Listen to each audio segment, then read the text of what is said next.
Good morning, everyone, and welcome to Activities for People Living at Home with Dementia. My name is Gail Snyder. I'm the Executive Director for Dementia Friendly Fort Worth. We are proud to offer this program with funding from the Area Agency on Aging and United Way of Tarrant County. These programs are recorded and are made available for future use by families and communities through a YouTube channel. And today, our session is Summertime with Peggy Spear, Manager of Interpretation and Accessibility at the Amon Carter Museum of American Art, and we're excited to partner with the Artful Moments program to bring this session to you. Peggy, I'm going to hand it off to you. Well, thank you, Gail. Hi, guys. How are you? So far, so good. All right. That's what I like to hear. All right. So today we are jumping into summer. I know summer's starting to wind down, and I don't know about you guys, but you might be starting to see some leaves already coming off your trees out in your backyard, which I cannot believe. It's in our neighborhood. Yes, there are some. Isn't that crazy? This year has been a blur. I mean, maybe that's probably a good thing, but all right. So we are going to talk about summertime with an artist we love here at Amon Carter, whose name is Stuart Davis. Have any of you heard of Stuart Davis before? No. I don't think so. No, you might. We're only going to look at two of his artworks, but you might recognize the artworks that I'm about to show you. So here's our man, Stuart Davis. He is an East Coaster. He grew up in Philadelphia and then taught in New York. He lived in Massachusetts. We were talking about Boston earlier for a while with his family. And he is revered as one of the first and one of the most influential abstract painters in the United States. So he, while he was an American painter, he did have notoriety over in Europe as well. So this is the man we're dealing with today. And we're going to start with this painting called New Mexican Landscape by Stuart Davis. And he painted this in 1923, which I didn't give you his life dates, but he was born in the late 1800s in 1892. And then he died in, I think, 1964. He died of stroke. And he was painting almost the entire time he was able to. So this is one of his paintings from earlier in his career called New Mexican Landscape. So what do we see? Sky and sand and mountains. Sky and sand and mountains. Very good. What else? Do you see anything else down in the bottom? Adobes. Right. Those are some pueblos. And then, so he really painted this. This was before he went completely abstract. So this is, you see, it's 1923. This was earlier in his career. And it's in three real registers. You see the adobes, like Patrick pointed out at the bottom. Then you see the sand and mountains right in the middle. And then what's at the very top? The clouds. Clouds. So he broke it down pretty abstractly into just three registers of land. And then we see the pueblos. So summer, we're talking about summer. What do you think this, looking at just the colors and alone, what do you think this type of weather was? Hot and dry. Hot and dry. You are right. What made you think that? Because we used to live in West Texas. And you know. We're in Lubbock, and you think of Lubbock as just flat, but it's the altitude up there, it's 3,500 feet. Oh, I didn't know that. My husband's from Lubbock. He's never once. Oh, yeah. And my favorite bumper sticker that I ever saw, it had barbed wire going across this way, a fence post, and a little ridge like that. And underneath it said, Ski Lubbock. I loved Lubbock. I loved it. That's cool. I love that. Yeah. But yeah, so it's dry. It's hot. Very dry. Hot. The pueblos down at the bottom. Does it seem like there are people around? What does it look like? Like it's a busy town, a quiet town? Quiet. Quiet. And Patrick, what makes you think that? You don't see much activity. You really don't. Yeah, you don't see. The buildings are really far apart. Mm-hmm. Right. Now, okay, so I'm glad you said that, Gail, because he was a city boy. And then he came out to Taos. This is right outside of Taos, or this is actually right outside Santa Fe. So he came to Santa Fe, like a lot of other artists at that time who were very interested in this landscape. And he really hated it because everything was so spread out. So how many people are city people? How many people are ranch, rural, like their space? They could put, acres and acres and not see anybody. Which are those people? Who are those people? Anybody in the Gail? That Oklahoma and you want that land? No, I was actually waving at Kristen. Oh, she's there with her mom, and I was just waving hello. So he came. So when Stuart Davis came, do you think this weather was similar or different to what was happening up in New York? Right. Very different, probably. Very different, yeah. Very, like we were talking about humidity earlier with the rain or the sprinklers in our hair and the rain in our hair. Very dry and arid, very hot. He vacationed here for about a month or so with a few other artists. I don't know if it was in the summer or not, but I don't think it matters. It's like this most of the year. Everything's desert. Has anyone been to Santa Fe or Taos? Yeah. Yes. You have. Which did you go to both? We lived out in West Texas. We got to a lot of those different places. Drove to California a couple of times. And oh, cool. So you probably drove through places like this then on your travels. Yeah, I love flat and dry. Yeah, I don't mind it either. Did you like Santa Fe or Taos more? Oh, I don't know. I think I liked them both. I just liked it. So I was happy. It's a totally different vibe. And so Stuart Davis came out here with another artist, Marsden Hartley, which some of you might know or might not know, but I'm sure all of you know Georgia O'Keeffe. And so Georgia O'Keeffe was painting out in this area at the time, and Stuart Davis and Georgia O'Keeffe kind of ran in the same crew back in New York, and O'Keeffe was married to a man named Alfred Stieglitz. Stieglitz was a very well-known photographer, but he also had a gallery that featured a lot of avant-garde American artists. So Stuart Davis was one of those artists that Georgia O'Keeffe's husband was featuring back in New York. So they all went together to paint these New Mexican landscapes. Stuart Davis hated it, and some speculate. Do you see the gray bands around the outside of the painting? Yeah. Some people think that art historians say that was his way of kind of framing it to give you this sort of distance from it, because he never felt connected to that landscape. So it's kind of hinting at that feeling that this is something that's far away from me and I don't quite understand it. Interesting concept. Any other observations or thoughts about this painting? And we can jump over to, I think, the next painting I like more, but the cheese might stand alone. I want to say good morning and welcome to Joe and Patsy. We're glad to have you back. And welcome back. And welcome back, Barbara. We've missed you.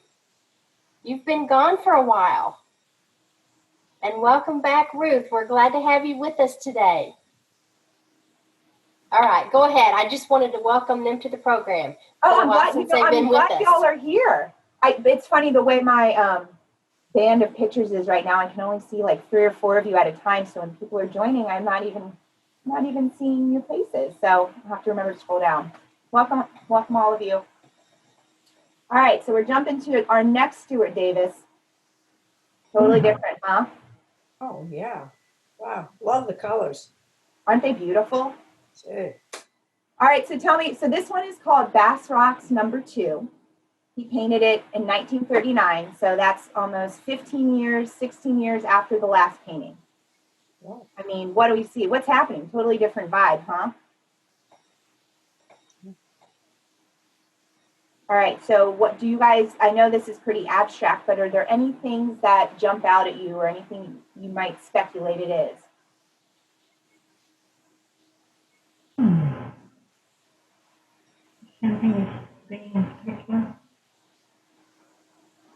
All right, let's start. Okay, can you guys see my mouse? I'm moving it right now. It's on the black patches. Yeah, I saw that. It Okay, so reminded me of a mask. say that again. Halloween kind of thing. If you're getting a Halloween feel. Okay.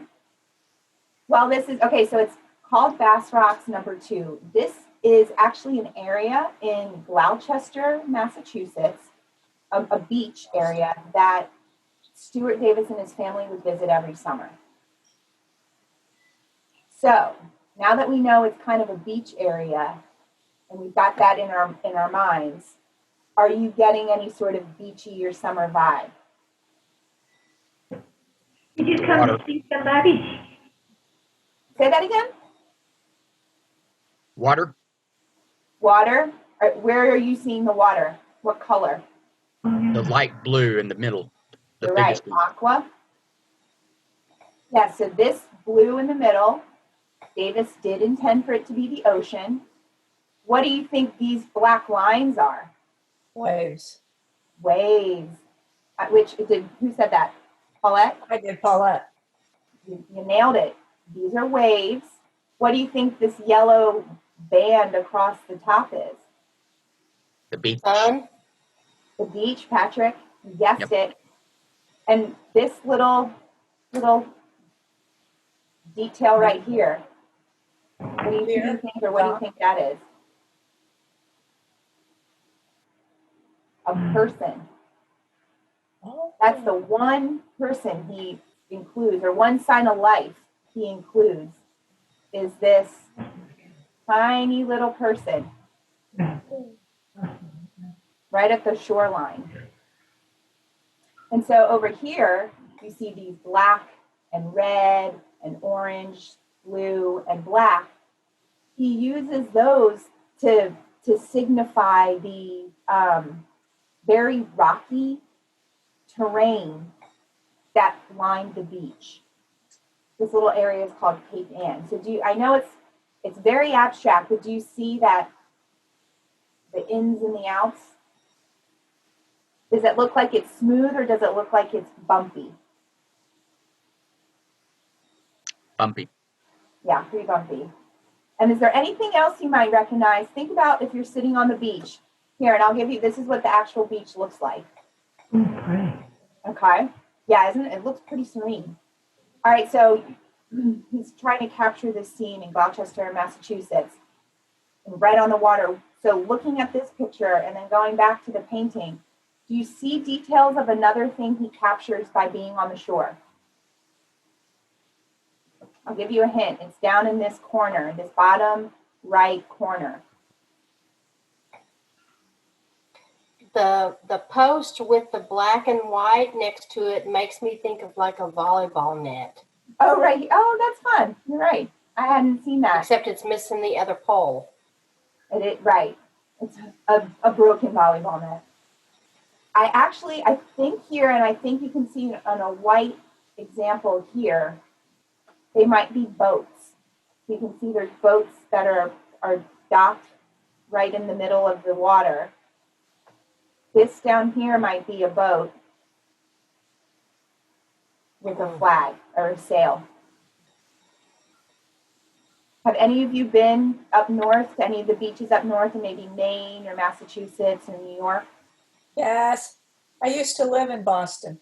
Oh, did you get to go to any of them, maybe Martha's Vineyard or Cape Cod or anything like that? Oh, yeah. We got to go to some of them. And what always threw me was how they pronounced different things, because you look at Gloucester and it looks like it's Gloucester, and it's not, it's Gloucester. Yeah. And then there's Worcester, and that's really Worcester. Right. I know. I think I'm saying it wrong now. You're saying that. So I had a hard time getting used to that, but I did. Yeah, you got the you more figured you're it out. planted. Were the beaches there different than the beaches down in Texas? Well, at that point, I hadn't been to the beaches in Texas yet, but I mean, a beach is a beach. Kind of was the way I saw it. It had sand and some rocks and shells and stuff on it, and I loved them all because they all had water and Yeah, waves and right.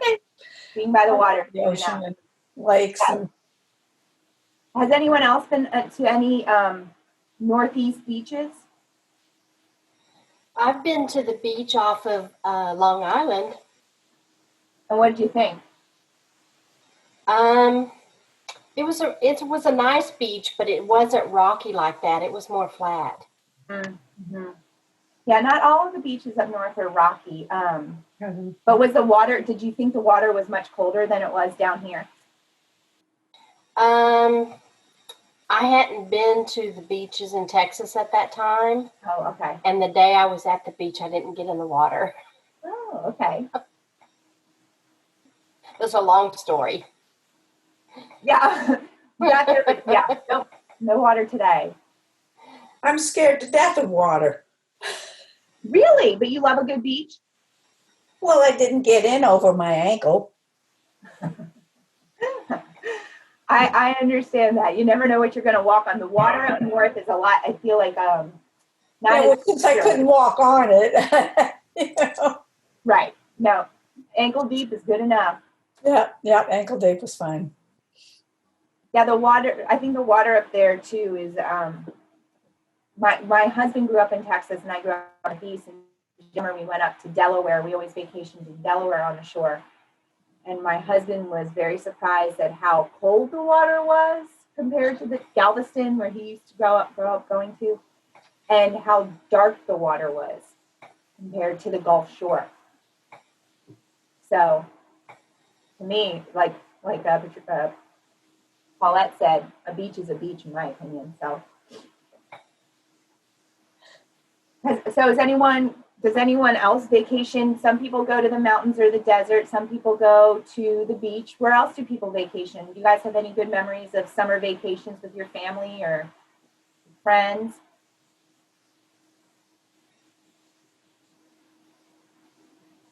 Well, our kids have moved around a lot, so we vacation where the kids are living next. Where the kids go?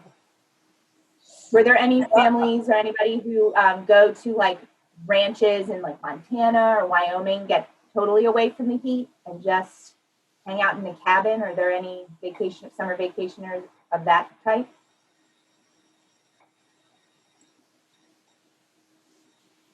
No, are you? So we're all beach people. You're my kind of people. We used to always go to the lake. Oh, In Oklahoma, there aren't really beaches. There are lakes. And so we used to go to the lake in the summertime for vacation. And it was really hot. yeah. I grew up in St. Louis, so my mother and father decided that I needed to see the mountains. So we drive from St. Louis to Denver and see the mountains in Colorado. And when I came back home, all I could talk about was how beautiful and gorgeous the wheat fields in Kansas were. And there's about 7 hours of them between you and Denver. I'm sure there's a lot of wheat fields. Oh, well, you could see those waves of grain, and I loved it. How cool. Well, now in that stretch of land, there are those tall turbines, those wind turbines. Oh, yeah. They're like 4 hours of just those solar or those wind power farms. Really cool. Very different waves now than what it might have been when you went through. Yeah, that was a couple of years ago. So Stuart Davis, as you can see, his summertime depictions kind of changed. He went from single to going wherever he could to paint, to then really abstracting what he saw. And he said in this particular painting, he didn't necessarily want to capture exactly what he saw in Massachusetts, but he wanted to capture the feeling he felt when he was at the beach with his family. So to me, this looks like a pretty darn good time. What do you guys think? Does it feel stressful? Does it feel peaceful? It looks like a what? I'm sorry? I didn't hear what you said at first. Oh, I said, so he just wanted to capture what he felt when he went to the beach. What type of time does this look like he had? Was it maybe stressful, happy, sad, also busy, low key? What do you think he was trying to capture? Very busy and a lot of things going on in the same space. Yeah, definitely. Yes, very busy. All sorts of things happening. And I think it looks like there's another person That's okay. besides the one that you mentioned Uh-huh. in the water portion down low underneath that red. It looks Oh, down like here? a stick person kicking a ball. Oh, how fun. I have never seen that. Yes. That's what I love about this painting. Everybody sees something different whenever we talk about it. So what a fun, right. I'm gonna go for my walk. I'm gonna be right back. Okay. Thanks for reading. Does anyone else see anything that we didn't point out that when they look at this? 700 steps. Well, to me, this yellow part towards the top there with the red, almost looks like sand with footprints.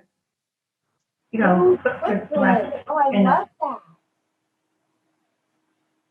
You guys see what she's talking about right up here? Yeah. Very cool. I love that. And I thought maybe that red was signifying the heat from the beach. Yep. Okay, that's a good, man, you guys, I love all these different. I just noticed at the top here, it looks like a little window almost. Yeah. That would be a nice prime real estate at the beach, beachfront, huh? And then maybe, I guess maybe clouds up here. Yeah, I'm wondering if this is a bird. This white piece right here looks like a bird. You're right. I hadn't really looked up here very much. That's the reason I'm just looking over. What are they, seagulls? Those are white birds. Man, I think you're onto something. And I don't think I mentioned this, but Stuart Davis was very influenced by jazz, which is improvisational music. There's a bit of an abstractness to this. Do you guys see any sort of things that remind you of jazz music or that type of, you don't know where it's going to go? Do you see that kind of rhythm in this painting?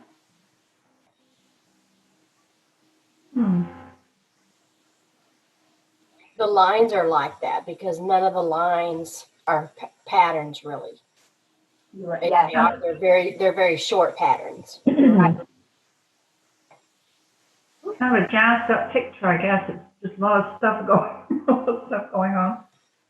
You're right. And I think in that sense too, a lot of his paintings from this era have that same feeling where it's pretty chaotic, and you might see, it's not totally abstract because you were all able to point out elements that exist, but it's not as you would see it in the world. And so jazz too has that type of unpredictability the same way a abstract painting would be. So he was able to kind of blend the two together.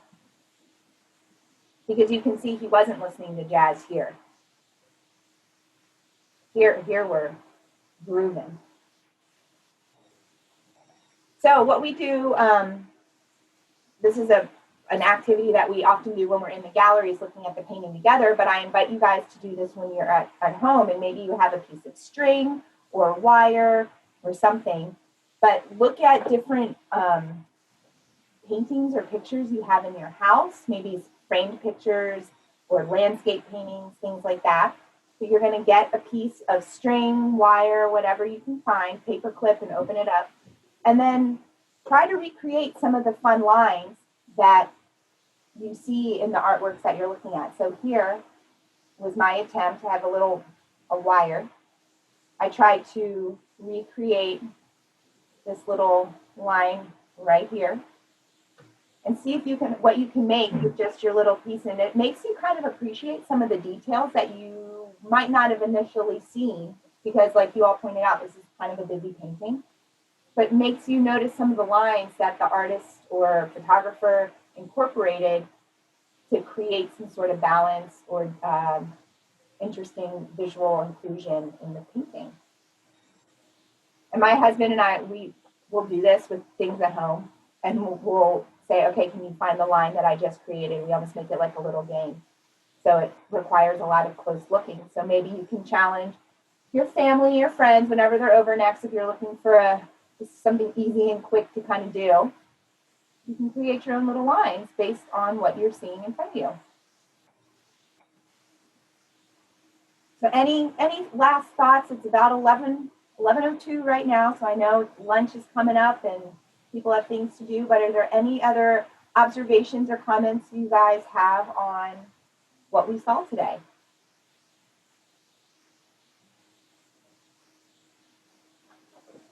I guess if you contrast the two paintings and the colors, it sheds light on the fact that, like you said, he hated it in New Mexico, and it was dreary and drab. Yeah. And then this painting in a place that he loved is bright, cheery colors. That's a great observation, Gail.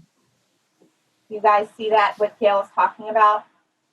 Kind of drab and dull here, and happy and bright in his happy place. So I'm sure you've gone on trips where you've felt one way about it and then gone on a trip and been like, oh man, this is the best time ever. So that does come through. All right, gang. Well, it was good catching up with all of you this week. Nancy's back next week, and I can't remember what her theme is, but you guys will see Nancy again. So I'll be, not next week, but the following, I'll be back, and we're going to talk about hunting and fishing in a couple of weeks. So I feel like this crew has a good bunch of stories and things we can talk about that involve hunting and fishing. Okay? So all of you be good, and I'll see you soon, okay? That sounds great, Peggy. Thank you so much for bringing some very interesting artwork to our group and helping us to just look at it and analyze what each person sees. It's a lot of fun. Great. Well, yeah, this was a good conversation today, guys. I hope you all stay healthy, and we'll talk soon. All right. Thank you. Bye, y'all. Bye. Bye. So I am going to give you our topic for tomorrow. Give me just a moment. So join us tomorrow at 10:30 for a new session of the virtual version of the game Jeopardy, starting at 10:30. So y'all have a great rest of the day, and we're so glad that we had some of you who aren't with us very often to join us today.